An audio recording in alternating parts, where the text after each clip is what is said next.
Hi friends, welcome to video 11 of our Lean for All playlist.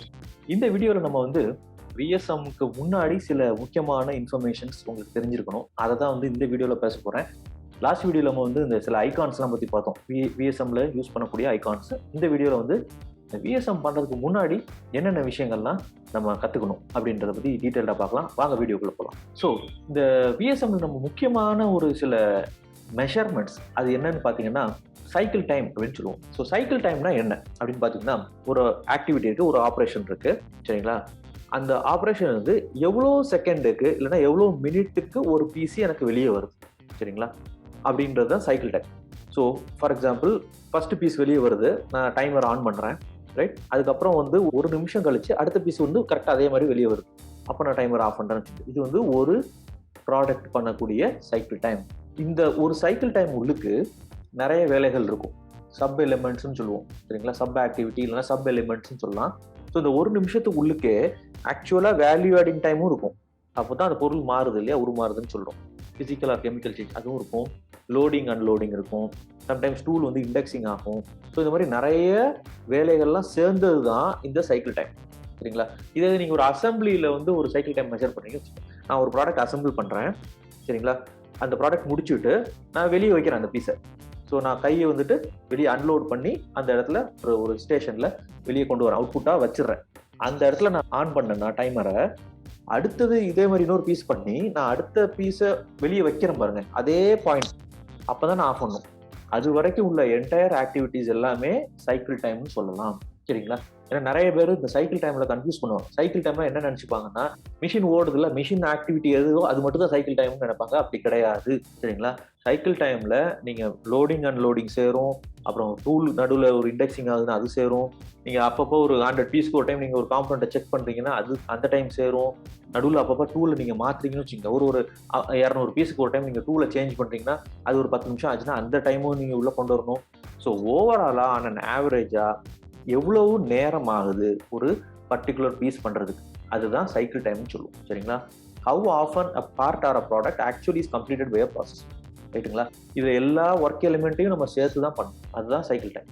சரி, இதுல நான் பண்ணும்போதே அடுத்த பாயிண்ட்டை எக்ஸ்பிளைன் பண்ணிட்டேன். வேல்யூட டைம், விஏ டைம் அப்படின்னா என்னன்னா, இந்த சைக்கிள் டைம் உள்ளுக்கு எப்பப்பெல்லாம் எனக்கு பிசிக்கல் ஆர் கெமிக்கல் சேஞ்ச் நடக்குதோ அதுதான் வேல்யூட டைம், சரிங்களா? மிஷின்ல நான் லோடு பண்றேன், லோடு பண்ணும்போது ப்ராடக்ட்ல எந்த ஒரு மாற்றமும் வராது. ஸோ லோடு பண்ணி மிஷின் ஓடுது, அப்போ டூல் மேலே இருந்து அப்படியே கீழே வருதுன்னு வச்சுக்கோங்க. அந்த டைம்ல ப்ராடக்ட்ல ஏதாவது மாறுதா? இல்லை. எப்போ மாறும்? இந்த டூல் வந்து இந்த ப்ராடக்டை டச் பண்ணி அந்த மெட்டீரியலை ரிமூவ் பண்ணும்போது தான் எனக்கு சேஞ்ச் ஆகும். அப்போ வேல்யூ ஆடிங் டைம்னா சைக்கிள் டைம் உள்ளுக்கே எப்பெல்லாம் நமக்கு பிசிக்கல் ஆர் கெமிக்கல் சேஞ்ச் நடக்குதோ அதுதான் வேல்யூ ஆட் டைம், சரிங்களா? அப்போ சைக்கிள் டைம் பெருசா இருக்கும், வேல்யூ ஆட் டைம் அது உள்ளுக்கு சின்னதா இருக்கும், கொஞ்சம் கம்மியா இருக்கும், சரிங்களா? லீட் டைம் அப்படின்னா என்னன்னா, ஒரு பீஸை நீங்கள் எல்லா ப்ராசஸுக்கும் உள்ள செஞ்சு வெளியே கொண்டு வரீங்க, அதுதான் வந்து லீட் டைம்னு சொல்லுவோம். ஸோ நம்ம கிட்ட ஒரு 10 ஆக்டிவிட்டி இருக்குன்னா 10 ஆக்டிவிட்டியோட ஓவரால் சைக்கிள் டைமையும் நீங்க ஆட் பண்ணீங்கன்னா அதுதான் நமக்கு ஓவராலா லீட் டைம்னு வரும். இதுக்கு 2 ஆக்டிவிட்டி நடுவில் டபிள்யூபியா நின்றுச்சுன்னு வச்சுங்க, அந்த டைமும் ஆட் ஆயிரும், இல்லை லீட் டைம், புரியுதுங்களா? ஸோ ஒரு பீஸ் வந்து நான் இன்னைக்கு ரா மெட்டீரியல் எடுக்கிறேன்னா எனக்கு எத்தனை நாள் கழிச்சு வெளியே வருது, அதுதான் லீட் டைம்னு சொல்லுவோம், சரிங்களா? அதுதான் ப்ரொடக்ஷன் லீட் டைம். ஸோ இது வந்து நமக்கு தெரிஞ்சிருக்கணும். ஸோ இது முக்கியமான பாயிண்ட். அடுத்தது, எந்தெந்த டேட்டாகள்லாம் நமக்கு வேணும் ஒரு விஎஸ்எம் வரைவதற்கு அப்படின்னு பார்த்தீங்கன்னா, முதல்ல நான் சொன்ன மாதிரி சைக்கிள் டைம், இந்த time gap between 2 pieces from the line, இல்லையா, இன் செகண்ட்ஸ். இது வந்து நம்ம எப்படி இன்டெப்தா சைக்கிள் டைம் பார்க்கணுங்கிறத அடுத்து சொல்றேன், சரிங்களா? ஆனால் இதில் முக்கியமான விஷயம், நான் ஆல்ரெடி சொன்ன மாதிரி சைக்கிள் டைம் உள்ளுக்கு எல்லாமே சேரணும், லோடிங் அன்லோடிங் எல்லாம் சேர்த்து தான் இருக்கும், சரிங்களா? அதை மட்டும் நோட் பண்ணிக்கங்க, சரிங்களா? ஒன்று. ரெண்டாவது பார்த்தீங்கன்னா change over time. Change over என்னது? Setup time. ஒரு ப்ராடக்ட்ல இருந்து அடுத்த ப்ராடக்ட் மாத்துறீங்கன்னா அந்த மிஷின்ல அது எவ்வளோ டைம் ஆகுதோ அதான் சேஞ்ச் ஓவர் டைம்னு சொல்லுவோம். இந்த டேட்டா வந்து நம்ம எக்ஸிஸ்டிங் டேட்டா கம்பெனில இருந்து தான் வாங்க வேண்டியிருக்கும். ஏன்னா நீங்க விஎஸ்எம் அப்சர்வ் பண்ணும்போது ஜஸ்ட் இன் கேஸ் அவங்க அப்சர்வ் பண்ற அன்னைக்கு அவங்க சேஞ்ச் ஓவர் பண்ணாங்கன்னா நீங்க அப்சர்வ் பண்ணிடலாம். இல்லைன்னா நீங்க இந்த டேட்டா வெளியே அவங்க கிட்ட இருந்து வாங்கணும், கம்பெனில இருந்து வாங்கணும். நம்பர் ஆஃப் பீப்புள் இல்லைன்னா நம்பர் ஆஃப் மிஷின்ஸ். இந்த ஆக்டிவிட்டி எத்தனை மிஷின்ஸ் இருக்கு, எத்தனை பேர் பண்றாங்க, சரிங்களா? 3 மிஷின் இருக்கு, ஒரு மிஷின்ல ஒருத்தர் இருக்கிறாருன்னா 3 மிஷின் 3 ஆப்ரேட்டர் அப்படி நோட் பண்ணிக்கங்க. அவைலபிள் ஒர்க்கிங் டைம், எவ்வளவு நேரம் இந்த பர்டிகுலர் மிஷின் ஓடுது ஒரு நாளைக்கு? 8 மணி நேரம் ஓடுதா, ஒரு ஷிஃப்டா, 2 ஷிஃப்டா, 3 ஷிஃப்டா, இல்ல 12 மணி நேரம் ஷிஃப்ட் 2 டைம் பண்றாங்களா? அப்புறம் அதுல பிரேக் டைம் எவ்வளவு, லைக் ½ அன் ஹவர் பிரேக்கா, 1 ஹவர் பிரேக்கா, டீ டைம் எப்போ? ஸோ இந்த மாதிரியான விஷயங்கள் எல்லாம் நோட் பண்ணணும். அவைலபிள் ஒர்க்கிங் டைம், அந்த மிஷின் எவ்வளோ நேரம் ஓடுது. அதே மாதிரி அடுத்த பாயிண்ட் பார்த்தீங்கன்னா இபிஇஎக்ஸ்ன்னு சொல்லுவோம், எவ்ரி பார்ட் எவ்ரி டேஷ். அதாவது ஒரு வாரத்துக்கு ஒரே செட்டிங்ல ஓட்டுவேன் சார் அப்படிம்பாங்க. அப்படின்னா என்ன அர்த்தம்? Every part every week. ஒரு வீக்குக்கு நான் ஒரு செட்டிங் போட்டேன்னா இந்த வீக் ஃபுல்லாக அதே செட்டிங் தான் ஓடும். சரிங்களா, செட்டிங்கே மாற்ற மாட்டேன். அடுத்த வாரம் தான் அடுத்த செட்டிங் மாற்றேன். அப்படின்னா என்ன அர்த்தம்? எவ்ரி பார்ட் எவ்ரி வீக்னு அர்த்தம். எவ்ரி பார்ட் எவ்ரி டேன்னு என்ன அர்த்தம்? ஒரு நாளைக்கு ஒரு டைம் சேஞ்ச் ஓவர் பண்ணுவேன். சரிங்களா, இன்னைக்கு சேஞ்ச் ஓவர் பண்ணுவேன், ஒரு ப்ராடக்ட் ஓட்டுவேன். அடுத்த நாளைக்கு இன்னொரு சேஞ்ச் ஓவர் பண்ணி இன்னொரு ப்ராடக்ட் ஓட்டுவேன். அப்படி. ஸோ இது எதுக்காக முக்கியம்னா பேட்ச் சைஸ்.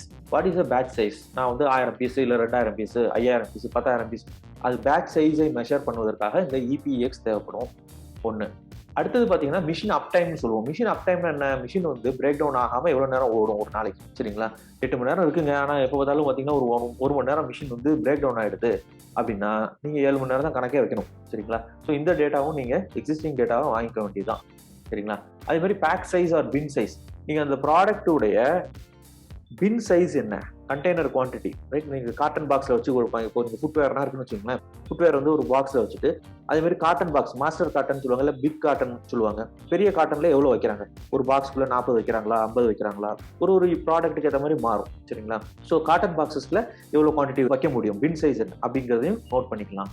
அதே மாதிரி ரிஜெக்ஷன் பர்சன்டேஜ், ரீவொர்க் பர்சன்டேஜ், அந்த ஸ்டேஜ்ல அந்த ஆப்ரேஷன்ல எவ்வளோ பெர்சன்டேஜ் ரிஜெக்ஷன் ஆகும். 5% ஆகுதுன்னா நீங்கள் 100 பண்ணாருன்னா அவர் 95 தான் அவுட்புட் ஆகும் ஆக்சுவலாக. ஸோ நீங்கள் அந்த ரிஜெக்ஷனை நீங்கள் கணக்கில் எடுத்துக்க வேண்டியது.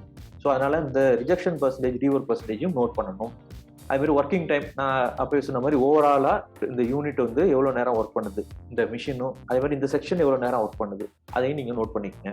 டிஸ்டன்ஸ் மூவ்டு, ஒரு ஆப்ரேஷன்ல இருந்து அடுத்த ஆப்ரேஷனுக்கு மூவ் பண்ணும்போது எவ்வளோ டிஸ்டன்ஸ் இருக்குது, டிரான்ஸ்போர்ட்டேஷன். ஸோ இங்கே வேலையை முடிச்சுட்டு நான் இங்கேருந்து அடுத்த மிஷின் அங்கே ஒரு 50 ஃபீட் நடக்கிறேன், இல்லை 100 ஃபீட் நடக்கிறேன்னா அந்த டிஸ்டன்ஸையும் நோட் பண்ணி கொள்ளுங்கள். ஸோ இந்த டேட்டாலாம் நமக்கு வேணும் விஎஸ்எம் பண்ணுறதுக்கு. சரிங்களா, ரைட்டு. அடுத்தது விஎஸ்எம் பண்ணும்போது எப்படி டேட்டா எடுக்கணும் அப்படின்னு பார்க்கலாம். ஸோ நான் ஆல்ரெடி சொன்ன மாதிரி ஃபர்ஸ்ட் வீடியோவில், அந்த விஎஸ்எம் பற்றி ஃபர்ஸ்ட் வீடியோவில் சொன்ன மாதிரி, start with product family that is getting produce in a single plant. ஒரே பிளான்ட்டுக்குள்ளேயே ஆரம்பிச்சு அந்த பிளான்ட்டுக்குள்ளேயே முடிகிற மாதிரி ஒரு ப்ராடக்ட் எடுத்துக்கங்க. வேற பிளான்ட்டுக்கு போயிட்டு வர ப்ராடக்ட் எடுக்காதீங்க. இப்போது இனிஷியலாக கொஞ்சம் லேட்டாக நீங்கள் கொஞ்சம் எக்ஸ்பர்ட் ஆனதுக்கப்புறம் அந்த மாதிரி ப்ராடக்ட் எடுக்கலாம். ஸோ கரண்ட் ஸ்டேட் விஎஸ்எம் வரையும் போது நீங்கள் இந்த இன்ஃபர்மேஷன் எடுக்கும்போது நீங்கள் எப்படி போகணும்னா, ஆக்சுவல் பாதை ப்ராடக்ட் எப்படி எந்த பாத்தில் போகுதோ அந்த பாத்தில் நீங்கள் முதல்ல போய் பார்க்கணும் நீங்கள். சரிங்களா, அப்போதான் உங்களுக்கு ஒரு ஐடியா வரும். ஓ, இங்கேருந்து இங்கே போகுது, ஒரு ரஃபாக உங்களுக்கு ஒரு ஐடியா கிடைச்சிடும். அதே மாதிரி இந்த 3வது பாயிண்ட்டும் இந்த 2வது பாயிண்ட்டுக்கு கொஞ்சம் ரிலேட்டட் பாயிண்ட் தான். நீங்கள் வந்து என்ன பண்ணுங்க, entire door to door value ஸ்கீமை ஒரு டைம் பார்த்துருங்க. ரைட், ரா மெட்டீரியல்லேருந்து ஃபினிஷ் வரைக்கும் நீங்கள் ஒரு ரஃபாக ஒரு ஐடியா கிடைச்சிடும். சரிங்களா, அடுத்தது நீங்கள் சைக்கிள் டைம் இதெல்லாம் டேட்டா அப்சர்வேஷன் பண்ணும்போது ஸ்டார்ட் ஃப்ரம் டெலிவரி ஸ்டேஜ். எந்த இடத்துல ஃபினிஷ்டு குட்ஸ் இருக்கோ, எந்த இடத்துல டிஸ்பேச் பண்ணுறாங்களோ, லாரியில் எங்கே ஏற்றுறாங்களோ அந்த பாயிண்ட்ல இருந்து அப்ஸ்ட்ரீம் மூவ் பண்ணி வாங்கன்றாங்க. அப்ஸ்ட்ரீம்னா என்னது? நீங்கள் வந்து ஃபினிஷ்டு குட்ஸ்ல இருந்து முந்தின ஆக்டிவிட்டி, அதுக்கு முந்தின ஆக்டிவிட்டி, அதுக்கு முந்தின ஆக்டிவிட்டி, இப்படி தான் வரணும். சரிங்களா, don't go from raw material stage to finish good stage. சரிங்களா, ரிவர்ஸில் வாங்க. ஏன்னா நான் ஃபினிஷ்டு குட்ஸ் லாரியில் டிஸ்பேச் ஏரியாவில் இருந்து அதுக்கு முந்தின ஆக்டிவிட்டி எங்கே வைக்கலாம்? நீங்கள் விஎஸ்எம் பார்க்கும்போது முன்னோட ஆக்டிவிட்டி ரொம்ப தூரம் தள்ளி இருந்ததுன்னா அதை ஏன் பக்கத்தில் வைக்கக்கூடாதான்னு கேட்கும். சரிங்களா, அந்த ஆக்டிவிட்டி இங்கே வந்துருச்சுன்னா இதுக்கு முந்தின ஆக்டிவிட்டியாக இதுக்கு பக்கத்தில் வைக்க முடியாதான்னு கேட்க முடியும். ஸோ நீங்கள் அப்சர்வேஷன் பண்ணும்போதே நீங்கள் வந்து ஃபியூச்சர் ஸ்டேட் வேல்யூ ஸ்ட்ரீமுக்கு ஒரு கிளியரான ஒரு ஐடியா வந்துடும். எப்போ நீங்கள் ரிவர்ஸில் ஒர்க் பண்ணீங்கன்னா, அதாவது அப்ஸ்ட்ரீம் போனீங்கன்னா. சரிங்களா, அதனால தான் இது பண்ண சொல்கிறோம். ஸோ எப்போவுமே விஎஸ்எம் வந்து இனிஷியலாக நீங்கள் ஒரு ஐடியா, ப்ராடக்ட் ஐடியா கிடைக்கிறதுக்காக ஃபஸ்ட்டு ஒரு ரஃப் வாக் பண்ணுறீங்களா, ஃபேக்ட்ரி வாக் த்ரூ பண்ணுறீங்களா, அது வந்து நீங்கள் ரா மெட்டீரியல்லேருந்து ஃபினிஷ் குட் வரைக்கும் பண்ணுங்கள். ஆனால் விஎஸ்எம் டேட்டா எடுக்கும்போது டெலிவரி ஸ்டேஜ்லேருந்து ரா மெட்டீரியல் ஸ்டேஜுக்கு வாங்க, ஃபினிஷ் குட்ஸ்லேருந்து ரா மெட்டீரியலுக்கு வாங்க. சரிங்களா, ஒன்று. அடுத்தது, bring your own stopwatch and don't rely on the standard times given by the others. அதாவது நீங்கள் இந்த மாதிரி விஎஸ்எம் பண்ணுறேன், நான் சைக்கிள் டைம் மெஷர் பண்ணும்போதே என்ன சொல்லுவாங்கன்னா, சார் நாங்கள் லாஸ்ட் வீக் தான் ஒன்று பண்ணோம் சார், ஒரு விஎஸ்எம் பண்ணோம், அதுக்குள்ளே டேட்டா தரேன்னுவாங்க. நீங்கள் என்ன பண்ணக்கூடாது, அந்த டேட்டாவும் வாங்கக்கூடாது. சைக்கிள் டைம் மாத்திரம் நீங்கள் அப்சர்வேஷன் பண்ணி தான் ஆகணும். ஏன்னா நிறைய டைம் வந்து அவங்க கொடுக்குற டேட்டா தப்பாக இருக்கும். முதல்ல அவங்க வந்து நீங்கள் நினச்ச மாதிரி சைக்கிள் டைம் எடுத்துருக்க மாட்டாங்க. அவங்க மிஷினுக்குள்ள ரன்னிங் டைம் மட்டும் எடுப்பாங்க, லோடிங் அன்லோடிங் எடுத்துருக்க மாட்டாங்க. சரிங்களா, நிறைய டைம் என்ன ஆகும்னா சைக்கிள் டைமில் மிஸ்மேட்ச் நடக்கும். So take your own stop watch, don't rely on the data given by others. நீங்களே அப்சர்வ் பண்ணுங்கள். சரிங்களா, ஒன்று. ரெண்டாவது, இந்த வேல்யூ ஸ்ட்ரீம் முழுக்க ஒரே ஆள் பண்ணணும். யார் வேல்யூ ஸ்ட்ரீம் பண்ண போகிறாங்களோ அதே ஆள் தான் பண்ணணும். Don't do in bits and pieces. இன்னைக்கு ஒரு 2 ஆக்டிவிட்டி, நாளை கழிச்சு இன்னொரு 2 ஆக்டிவிட்டி, அடுத்த வாரம் இன்னொரு 3 ஆக்டிவிட்டி, அப்படி பண்ணாதீங்க. ஒரே நாள் ஆரம்பிச்சிங்கன்னா அப்படியே முடிக்கிற மாதிரி பிளான் பண்ணுங்க. ஒன்று. இன்னொன்று 2-3 பேர் சேர்ந்து நான் டீம் ஒர்க் பண்ணுறேன், இவர் வந்து 2 ஆக்டிவிட்டி, நீ 2 ஆக்டிவிட்டி பாரு, நான் 2 ஆக்டிவிட்டி பார்க்குறேன், இன்னொருத்தர் 3 ஆக்டிவிட்டி பாருங்க, ஃபைனலாக மொத்தமாக சேர்ந்து ஒரே டிராயிங்காக வரைஞ்சிக்குவோம், அதெல்லாம் ஒர்க் ஆகாது. வேல்யூ ஸ்ட்ரீம் மேப்பிங் நீங்கள் ஸ்டார்டிங்லேருந்து எண்டு வரைக்கும் ஒரே ஆள் பண்ணாதான் கரெக்டாக இருக்கும். சரிங்களா? ஸோ அவுட் சோர்ஸ் பண்ணாதீங்க, பிட்ஸ் அண்ட் பீசஸாக பண்ணாதீங்க. ஆரம்பிச்சிங்கன்னா ஒரே நாளில் முடிக்கிற மாதிரி பாருங்கள். ஏன்னா அப்போ தான் உங்களுக்கு வந்து மிஷின் ரன்னிங் பற்றி தெரியும், WIP பற்றி பார்க்க முடியும். ஏன்னா நீங்கள் 2 நாள் கழிச்சு போனீங்கன்னா WIP மாறிடும், ஒரு மிஷின் ஓடும், இன்னொரு மிஷின் ஒர்க் ஆகாது, அன்னைக்கு பிளான் பண்ணியிருக்க மாட்டாங்க, அந்த மாதிரி நிறைய கன்ஃபியூஷன் இருக்கும். So always plan to do in one day and don't do it bits and pieces, don't outsource it to somebody else. சரிங்களா? கடைசி பாயிண்ட்டு, இதெல்லாம் டேட்டாலாம் எடுத்துட்டு பேப்பர் அண்ட் பென்சில் யூஸ் பண்ணி ட்ரா பண்ணுங்க. நீங்களே கம்ப்யூட்டர்ஸில் முதல்லையே ஆரம்பிக்காதீங்க. ஃபஸ்ட்டு ஒரு வேல்யூ ஸ்ட்ரீம் மேப் வரைஞ்சதுக்கு அப்புறம் ஃபைனலாக அதை ட்ரான்ஸ்ஃபர் பண்ணிங்க கம்ப்யூட்டரில், ஒரு சாஃப்ட்வேரில் வந்து போட்டு வச்சுக்கோங்க. மற்றபடி இனிஷியலாக பென்சிலில் பேப்பரில் தான் வரைய வேண்டும். அதான் வந்து உங்களுக்கு ஐடியா நிறைய வரும். சரிங்களா? ஒன்று. அடுத்தது பார்த்தீங்கன்னா, இந்த சைக்கிள் டைம் அப்சர்வேஷன் பண்ணும்போது என்னென்னலாம் பாயிண்ட்ஸ் நீங்கள் கவனிக்கணும் அப்படின்னு சொல்லி சொல்கிறேன். நிறைய டைம் பார்த்தீங்கன்னா இந்த சைக்கிள் டைம் அப்சர்வேஷன் ஒன்று என்ன பண்ணுவாங்கன்னா, எல்லாரும் டக்குன்னு ஸ்டாப் வாட்ச் எடுப்பாங்க, அந்த ஆள் பக்கத்தில் போய் நிற்பாங்க, நீ பண்ணுப்பா அப்படிம்பாங்க, அவர் பண்ணுவார், நோட் பண்ணுப்பா, இப்போ நீ பண்ணுப்பாம்பாங்க. ஒரு 2 சைக்கிள் எடுப்பாங்க, சைக்கிள் டைம் பார்த்துட்டு உடனே வந்துடுவாங்க. அப்படி கிடையாது. இப்படி பண்ணிங்கன்னா உங்களுக்கு ஐடியாவே வராது இம்ப்ரூவ்மெண்ட்டுக்கு. சரிங்களா?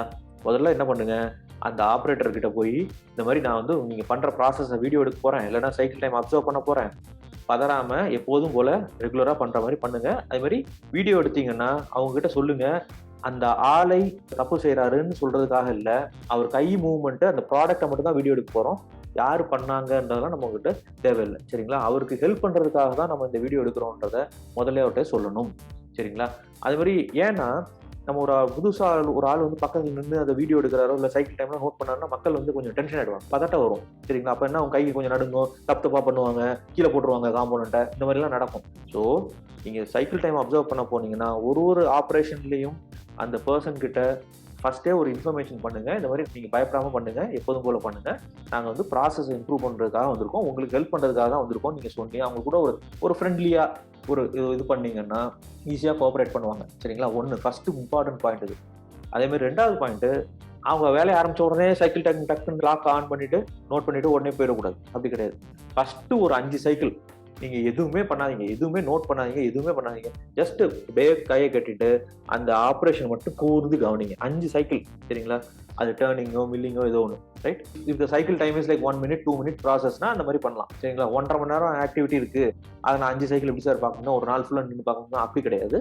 So 1 minute 2 minute kind of activity இருந்துச்சுன்னா நீங்கள் என்ன பண்ணுங்க, ஃபஸ்ட்டு ஒரு 5 சைக்கிள்ஸுக்கு just stand and observe, don't write anything. Just அந்த ஆப்ரேஷனில் என்ன நடக்குது அப்படின்னு மட்டும் பாருங்கள். 5 சைக்கிள், ரைட்டுங்களா? உங்களுக்கு கிளியராக ஒரு ஐடியா வந்துடும் இந்த வேலையில் என்ன தான் நடக்குது. சரிங்களா? அப்புறம் நோட் பண்ணுங்கள் இந்த ஆக்டிவிட்டி பேர். அடுத்த 5 சைக்கிள் அதோட சப் எலிமெண்ட் மட்டும் நோட் பண்ணுங்க. சரிங்களா? அதே மாதிரி திருப்பி அப்சர்வ் பண்ணுங்க. லோடிங் நடக்குது, அப்புறம் காம்பனண்ட்ல வேல்யூ அடிஷன் நடக்குது, அப்புறம் திருப்பி ஒரு இண்டெக்ஸிங் நடக்குது, அப்புறம் திடீர்னு ஏதோ ஒரு வேலை நடக்குது, அது ஏன், இந்த மாதிரியான நிறைய பாயிண்ட்ஸ்லாம் வர ஆரம்பிக்கும் உங்களுக்கு. சரிங்களா? ஸோ செகண்ட் 5 சைக்கிள்ஸில் நீங்கள் சப் ஆக்டிவிட்டிஸை நோட் பண்ணலாம். லோடிங், அன்லோடிங், ஸ்விட்சிங் on the machine, cleaning the per, இதெல்லாம் நோட் பண்ணுங்க. ஸோ ஃபஸ்ட்டு 5 சைக்கிள் ஒன்றுமே எழுத வேண்டாம். 2வது 5 சைக்கிளில் அந்த ஆக்டிவிட்டி டைட்டில் எழுதுங்க, சப் எலிமெண்ட்ஸ் பிடிங்க. சரிங்களா? அடுத்த 5 சைக்கிளுக்கு தான் நீங்கள் ஸ்டாப் வாட்சே ஆன் பண்ணணும். அதாவது 10 சைக்கிள் விட்டு 11வது சைக்கிளில் தான் நீங்கள் சைக்கிள் டைமை நோட் பண்ணுறதுக்காக டைமர் ஆன் பண்ணுறீங்க. சரிங்களா? 5 சைக்கிள் நீங்கள் எதுவுமே பண்ணாதீங்க, ஸ்டாப்லாம் பண்ணாதீங்க. 11th ப்ராடக்ட் நீங்கள் ஓடட்டும், ஆரம்பிக்கிறீங்க, 15th ப்ராடக்ட் முடியும் போது ஸ்டாப் பண்ணுங்க. ஸோ டோட்டல் டைம் கிடைச்சிடும், 5 பீஸுக்குள்ள டைம் கிடைக்கும், டிவைடட் பை 5 போட்டிங்கன்னா உங்களுக்கு ஆவரேஜ் கிடைச்சிடும். சரிங்களா? அடுத்த 5 சைக்கிளில் இந்த வேல்யூ ஆடட் டைம் எந்த இடத்துல ஃபிசிக்கலாக உண்மையிலேயே ஒரு மாற்றம் வந்ததுன்னு பார்த்தீங்க இல்லையா, அதுக்குள்ள டைம் மட்டும் எடுக்க முடியுமா பாரு. சரிங்களா? வேல்யூ ஆடட் டைம் மட்டும், லோடிங் அன்லோடிங் எல்லாம் கழிச்சிடுங்க. சரிங்களா? ஸோ ஆக்சுவலாக அந்த ப்ராடக்ட்ல எவ்வளோ நேரம் வேல்யூ ஆடட் நடக்கும் அப்படிங்கிறத பார்க்கலாம். ஸோ அதாவது ஒரு ஆப்ரேஷன் நீங்கள் பார்க்கறதுக்கு 20 சைக்கிள் மினிமமாக நீங்கள் நிற்க வேண்டும். இது நீங்கள் பண்ணிட்டீங்கன்னா உங்களுக்கு சூப்பராக ஐடியா வந்துடும். எது ஒர்க் வெர்சஸ் வேஸ்ட்டில் எங்கெங்கெல்லாம் நான் வேல்யூடட்னு ஈஸியாக கண்ணை பார்த்தோன்னே தெரிஞ்சிடும் உங்களுக்கு. நான் வேல்யூடிங் உள்ள இருக்குது இவ்வளோ அப்படின்னு தெரிஞ்சிடும். ஸோ ஈஸியாக உங்களுக்கு அந்த ஃபியூச்சர் ஸ்டேட் வரைவதற்கு ஈஸியாக உங்களுக்கு ஐடியா வரும். ஸோ இதுதான் ரொம்ப முக்கியமான பாயிண்ட். சரிங்களா? விஎஸ்எம்ல எல்லாரும் பண்ணுற மிஸ்டேக்கை பண்ணாதீங்க. போன உடனே சைக்கிள் டைம் பார்த்துட்டு உடனே நோட்டில் எழுதிட்டு உடனே வந்துடாதீங்க. 20 cycle, first 5 cycle just observe, என்ன தான் நடக்குது அங்கே அப்படின்னு. அடுத்த 5 ஆக்டிவிட்டியில் சப் எலிமெண்ட்ஸ், அடுத்த 5 சைக்கிளில் டைம் நோட் பண்ணுங்க, டோட்டல் சைக்கிள் டைம், அடுத்த 5 வேல்யூ டைம். 20 சைக்கிள் நீங்கள் பார்த்தீங்கன்னா தான் உங்களுக்கு கிளியராக ஒரு ஐடியா வரும். அப்பதான் உங்களுக்கு இம்ப்ரூவ்மெண்ட் ஆக்டிவிட்டி வரும். இல்லைன்னா நீங்க இம்ப்ரூவ்மெண்ட்டே பண்ண முடியாது. என்ன பண்ணுவீங்க? கரெக்ட்டுங்களா? ஸோ இதுதான் ரொம்ப முக்கியமான ஸ்டெப்பு. சரிங்களா? ஸோ அடுத்த வீடியோல நம்ம step by step method to draw the current state VSM பார்க்கலாம். சரிங்களா? ஸோ அந்த வீடியோ நம்பர் 12ல உங்களை பார்க்குறேன். தேங்க்யூ. பை.